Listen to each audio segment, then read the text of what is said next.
What's that, Vlad? Putin's embarrassing technical glitch at World Climate Summit. Vladimir Putin suffered an embarrassing technical glitch during a climate summit with world leaders. The Leaders' Summit on Climate Change was attended by Boris Johnson, Joe Biden and the Russian president along with others via video call. But when Mr. Putin was called to speak in the climate summit, he suffered a technical glitch. U.S. Secretary of State Antony Blinken gave the floor to the President of the Russian Federation after a speech from Mr. Macron.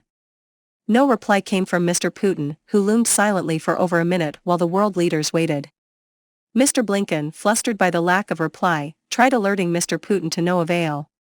He then suggested he may be getting Macron, because that was a tape of Macron. Mr. Putin, after 30 more seconds of silence, began speaking.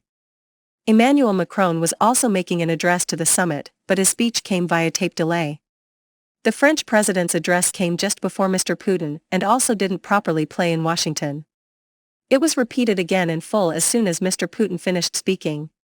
But Kremlin skeptics immediately speculated the silence from Mr. Putin was an attempt to unnerve Mr. Biden.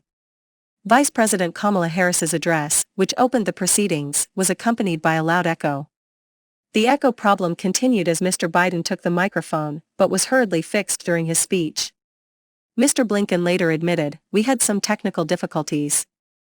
Despite sanctions and tensions between the US and Russia, Mr. Putin said during the remarks that Moscow is open to cooperating on tackling climate issues.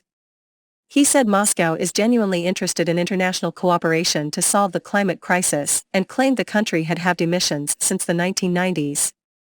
Mr. Biden also announced the U.S. has pledged to cut carbon emissions by 50 to 52% below 2005 levels by the year 2030. Mr. Johnson hailed the announcement, and said cutting U.S. greenhouse gas emissions is game-changing.